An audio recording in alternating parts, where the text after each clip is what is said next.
Indikatornya udah kelihatan belum?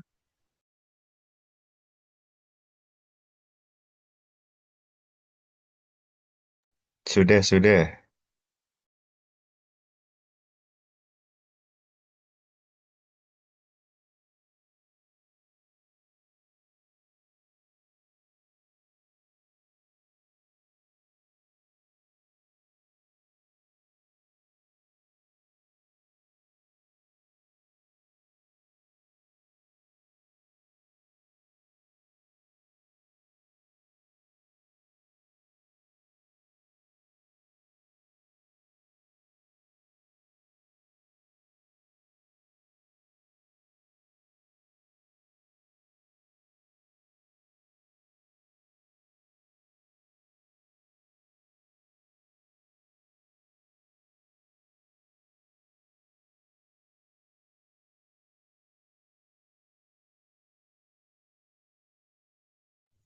Mau dimulai kapan ini?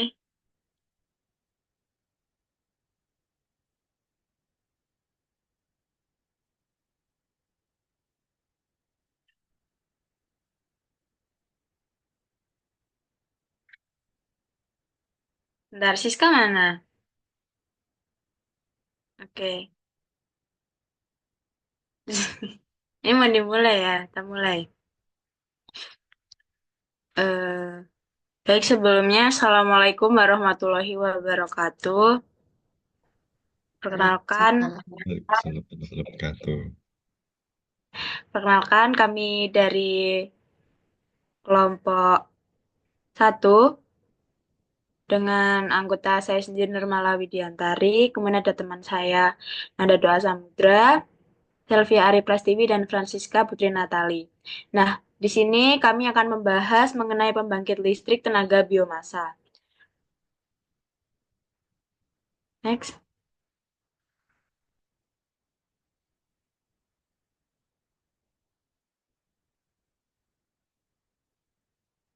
Untuk definisinya akan dijelaskan oleh Mbak Siska.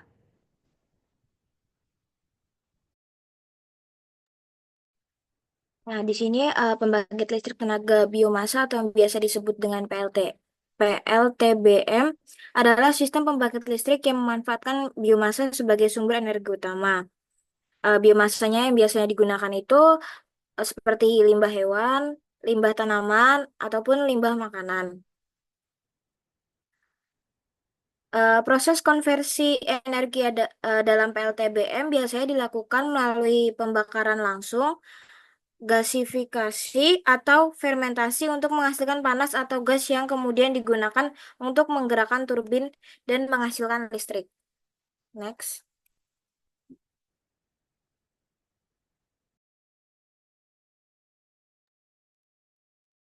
Oke, baik. Yang selanjutnya ada komponen utama pembangkit listrik tenaga biomasa atau PLTBM yang dimana komponen utama pembangkit ini itu tidak jauh beda dengan PLTU. Mungkin ada beberapa komponen yang memiliki perbedaan. Yang pertama ada boiler. Boiler atau ketel uap adalah bejana tertutup yang terbuat dari baja, di mana panas pembakaran dialirkan ke air sampai terbentuk uap atau steam sebagai hasil dari energi kerja. Pada tekanan dan suhu tertentu, uap atau steam menghasilkan energi yang dapat digunakan untuk mengalirkan panas ke suatu proses dalam bentuk energi kalor. Untuk yang kedua ada kondensor. Kondensator adalah alat penukar kalor yang memiliki dua siklus yang saling berkaitan, siklus fluida panas atau refrigeran, dan siklus fluida dingin atau air kondensor yang saling berkaitan. Nah, alat ini berfungsi untuk mengkondensasikan uap bekas turbin tekanan rendah menjadi air melalui media pendingin air. Yang selanjutnya ada turbin. Nah, turbin ini menghasilkan energi mekanis rotasional dari energi kinetik yang tersimpan dalam fluida kerja. Proses ekspansi uap dari tekanan tinggi ke tekanan rendah memungkinkan turbin uap ini menghasilkan daya. Turbin uap terdiri dari sebuah cakram dengan daun-daun cakram di sekitarnya.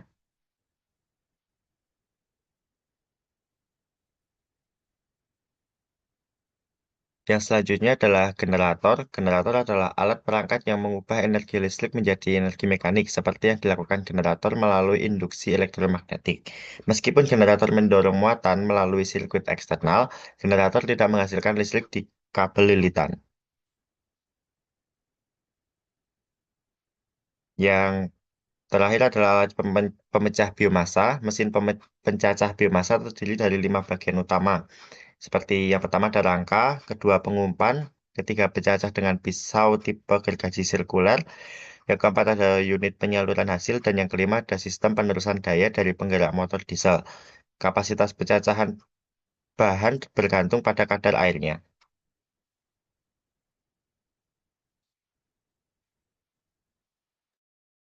Yang selanjutnya ada prinsip kerja pembangkit listrik tenaga biomasa.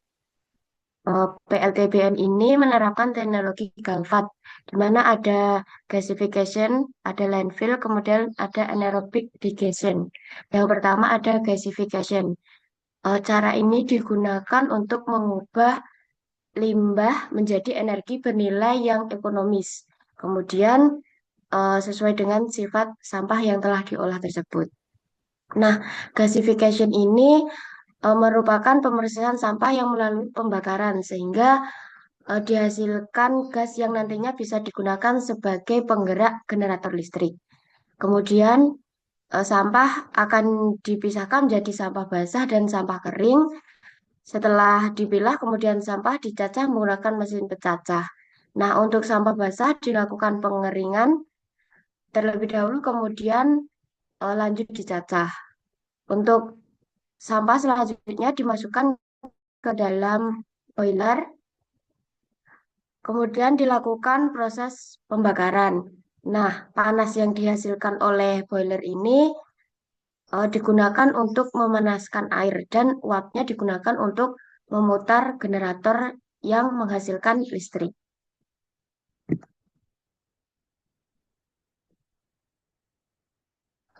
Yang selanjutnya ada proses anaerobic.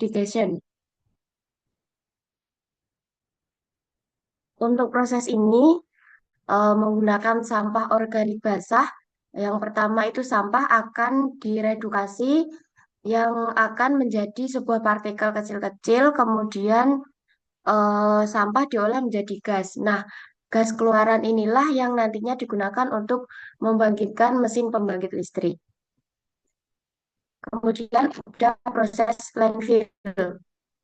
Nah, proses landfill ini merupakan proses untuk sampah yang sudah menumpuk dalam jangka lama. Kemudian sampah yang menumpuk tersebut ditutup, kemudian eh, dengan tujuan untuk mencegah penyebaran gas metan.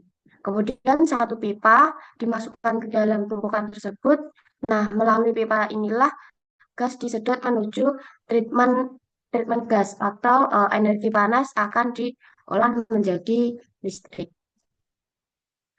Kemudian pelan dan persiapan biomasa itu melalui sumber biomasa yang pertama ada limbah tanaman, ada limbah kayu, limbah makanan, kemudian limbah organik. Nah, untuk metode pengumpulannya sendiri itu ada metode manual, kemudian juga bisa menggunakan mesin.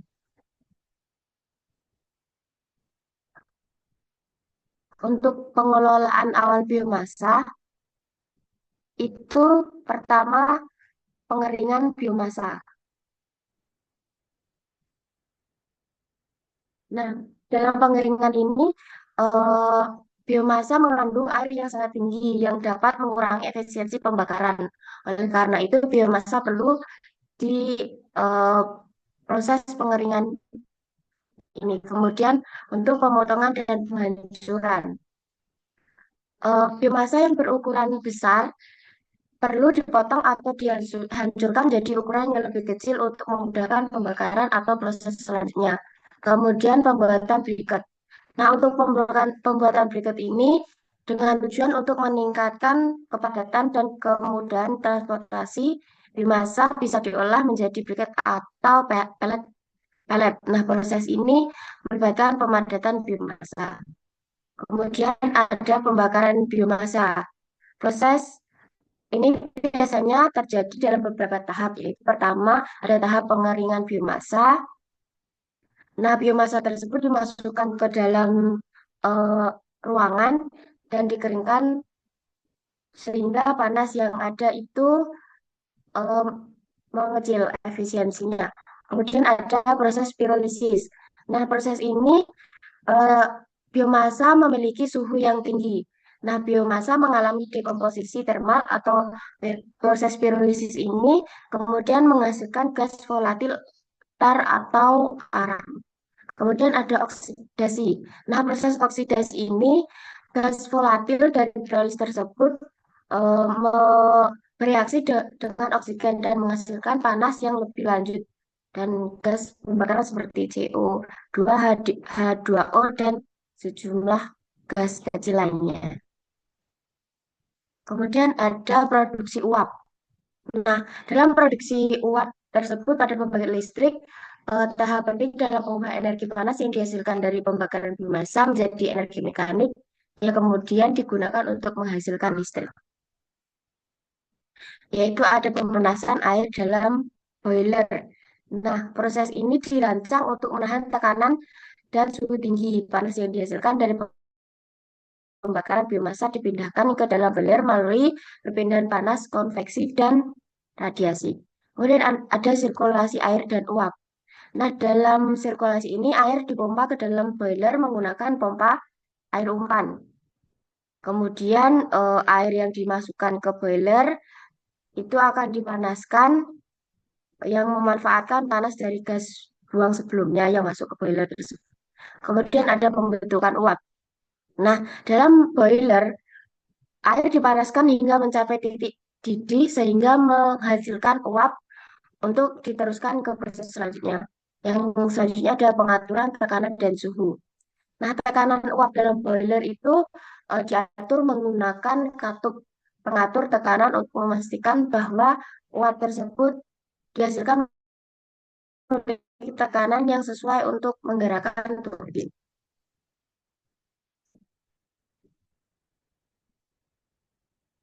Yang selanjutnya ada penggerak turbin. Nah, proses penggerak turbin ini pada pembangkit listrik itu ada tahap di mana energi termal dari uapan bertekanan tinggi diubah menjadi energi mekanik melalui putaran turbin.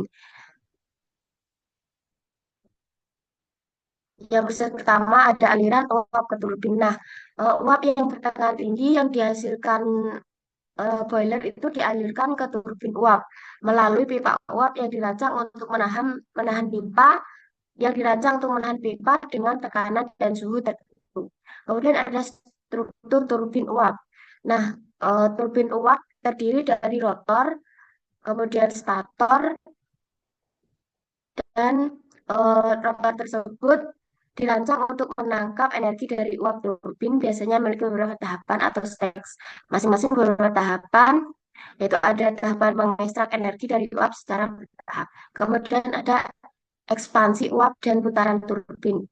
Nah, uap bertekanan tinggi itu memasuki turbin dan mengembang saat melewati sudut-sudut rotor. Nah, ekspansi ini menyebabkan penurunan tekanan dan uap air. Untuk proses selanjutnya akan dijelaskan oleh Mbak Nurmal. Untuk selanjutnya yaitu ada prinsip kerja pembangkit listrik tenaga biomasa mengenai generasi listrik. Nah, untuk proses generasi listrik itu sendiri pada pembangkit PLTBM ini melibatkan konversi energi mekanik yang dihasilkan dari putaran turbin menjadi energi listrik melalui generator. Nah, untuk yang pertama yaitu adanya putaran turbin, di mana uap bertekanan tinggi yang dihasilkan dari pembakaran biomasa akan menggerakkan turbin uap, sehingga menyebabkan rotor turbin itu berputar. Nah, energi termal dari uap ini diubah menjadi energi mekanik melalui putarannya, sehingga turbin bisa berputar pada kecepatan tinggi. Kemudian yang kedua ada sambungan ke generator. Rotor turbin terhubung langsung melalui sistem roda gigi ke rotor generator, sehingga putaran rotor turbin menggerakkan rotor generator dengan kecepatan turbin dan generator yang harus disinkronkan untuk memastikan operasi yang stabil dan juga efisien. Kemudian yang ketiga yaitu ada induksi elektromagnetik. Saat rotor generator berputar, akan menghasilkan adanya medan magnet yang berubah menginduksi tegangan listrik dalam kumparan stator. Ini akan menghasilkan arus listrik bolak-balik atau AC. Kemudian ada output listrik, di mana tegangan listrik yang dihasilkan oleh generator biasanya dalam bentuk arus AC atau arus bolak-balik dengan frekuensi tertentu. Tegangan listrik yang dihasilkan oleh generator ini biasanya dinaikkan menggunakan transformator untuk mengurangi kehilangan energi selama transmisi jarak jauh. Next. Kemudian ada distribusi listrik.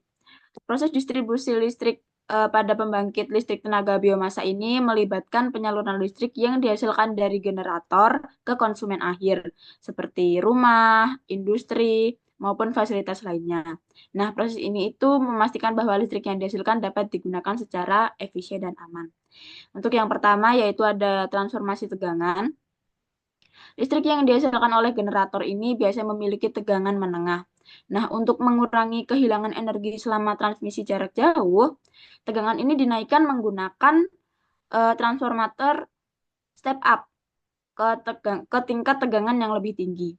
Nah, tegangan tinggi ini mengurangi arus listrik yang mengalir melalui saluran transmisi sehingga mengurangi kehilangan energi akibat resistensi kabel. Kemudian yang kedua, yaitu ada transmisi listrik. Nah, transmisi listrik ini yaitu listrik dengan tegangan tinggi yang ditransmisikan melalui saluran transmisi tegangan tinggi atau overhead lines. Nah, tegangan tinggi ini akan disalurkan ke berbagai daerah.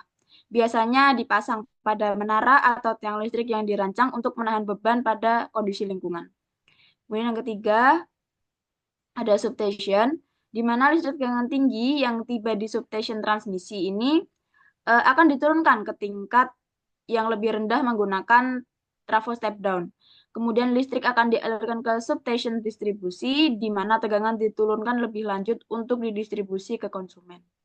Kemudian yang keempat, ada distribusi konsumen, di mana listrik dengan tegangan menengah didistribusikan melalui saluran distribusi ke berbagai daerah. Nah, di dekat lokasi konsumen, trafo didistribusikan dengan diturunkan tegangannya ke tingkat yang aman untuk pengguna rumah tangga dan juga industri. Next. Kemudian selanjutnya ada pengolahan limbah. Nah, pada PLTBM ini tentu juga akan menghasilkan limbah yang harus diolah. Proses ini tuh sangat penting karena untuk meminimalisir dampak lingkungan dari operasi pembangkit listrik itu sendiri. Untuk yang pertama, yaitu ada pengolahan abu. Nah, pembakaran biomasa ini menghasilkan abu terbang atau biasa disebut dengan fly ash dan abu dasar atau bottom ash. Nah, abu terbang ini merupakan partikel halus yang terbawa oleh gas buang, sedangkan abu dasar atau residu yang tertinggal di dasar ruang pembakaran. Untuk abu terbang ini dikumpulkan menggunakan ESP atau filter backhouse, sementara untuk abu dasar dikumpulkan dari dasar ruang pembakaran. Untuk yang kedua, yaitu ada pengolahan gas buang. Gas buang dari pembakaran biomasa ini mengandung CO2, H2O, dan sejumlah kecil polutan seperti NOx dan juga SOx, serta partikulat. Nah, ESP yang digunakan ini untuk menghilangkan partikulat halus dari gas buang dengan memberikan muatan listrik pada partikel. Kemudian dikumpulkan dan pada plat pengumpulnya. Kemudian lanjut ada pengolahan air limbah. Nah, air limbah ini berasal dari proses pendinginan di kondensor, kemudian pencucian gas buang, dan juga dari pembersihan alat. Nah, air limbah yang diolah ini digunakan untuk menghilangkan kontaminan seperti padatan tersuspensi, logam berat, dan juga bahan kimia sebelum dibuang atau digunakan kembali. Proses pengolahan ini dapat meliputi seperti sedimentasi, filtrasi, dan juga pengolahan kimia. Lanjut, ada pengolahan limbah padat. Nah, selain abu, PLTBM ini juga menghasilkan limbah padat lainnya seperti sisa biomasa yang tidak terbakar atau bahan bekas pakai dari perawatan peralatan. Nah, limbah padat ini dipisahkan kemudian didaur ulang jika memungkinkan. Bahan yang tidak dapat didaur ulang itu akan dibuang dengan cara yang aman sesuai dengan peraturan lingkungan. Selanjutnya ada pengolahan emisis. Nah, untuk emisi gas buang ini terus akan dipantau untuk memastikan bahwa kepatuhan terhadap peraturan lingkungan. Hal ini melibatkan penggunaan alat pemantau emisi yang mengukur konsentrasi polutan dalam gas buang, sehingga data emisi bisa dilaporkan kepada otoritas lingkungan dan digunakan untuk memastikan bahwa PLTBM ini mematuhi semua peraturan dan standar emisi yang berlaku. Lanjut. Selanjutnya ada efisiensi dan dampak lingkungan. Efisiensi PLTBM ini mengacu pada seberapa efektif pembangkit listrik ini mengubah energi yang terkandung dalam biomasa menjadi energi listrik. Nah, untuk yang pertama, yaitu ada kualifikasi biomasa. Nah, dari kualifikasi biomasa ini terdapat beberapa hal. Yang pertama yaitu ada kandungan energi, kemudian ada kadar air, teknologi pembakaran, sistem pengolahan uap dan turbin, sistem pengolahan limbah, dan operasi dan pemeliharaan. Lanjut. Nah, untuk kandungan energi sendiri, biomasa ini mengandung energi yang tinggi akan menghasilkan lebih banyak energi per unit masanya. Kemudian pada kadar air yang lebih rendah, efisiensi karena membutuhkan lebih sedikit energi untuk penguapan air selama pembakaran. Kemudian untuk teknologi pembakarannya sendiri, teknologi pembakaran pada PLTPM ini canggih sehingga dapat meningkatkan efisiensi pembakaran dan mengurangi kehilangan energi. Kemudian pada sistem pengolahan uap dan turbin, desain boiler ini sudah efisien sehingga dapat memaksimalkan perpindahan panas dari pembakaran biomasa ke air. Dan kepada sistem pengolahan limbah,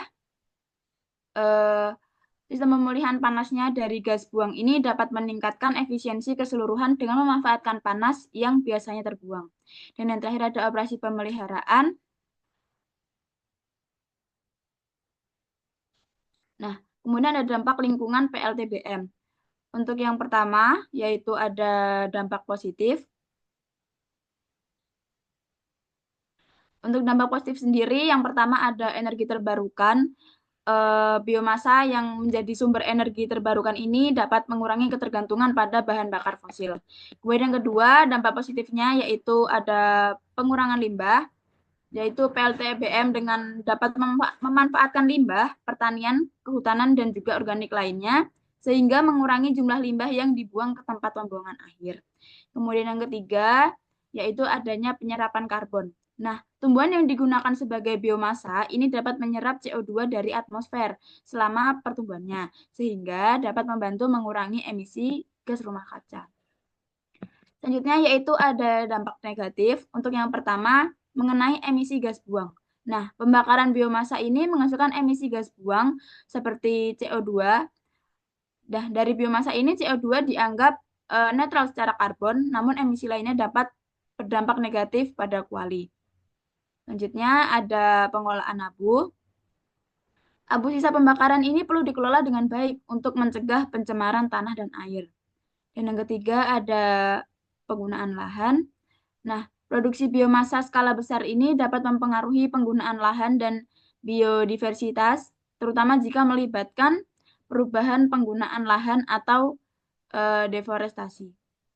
Selanjutnya ada pengelolaan limbah seperti ESP dan lain-lain. Lanjut. Kemudian yang C yaitu adanya regulasi dan standar. Nah, untuk yang pertama mengenai kepatuhan lingkungan. Nah, dalam pembangkit listrik tenaga biomasa ini tentu harus mematuhi peraturan lingkungan yang ketat mengenai emisi, pengelolaan limbah, dan juga penggunaan lahan. Kemudian yang kedua yaitu adanya monitoring dan pelaporan, di mana pemantauan emisi dan pelaporan ini harus rutin dan diperlukan untuk memastikan kepatuhan dan juga adanya transparansi.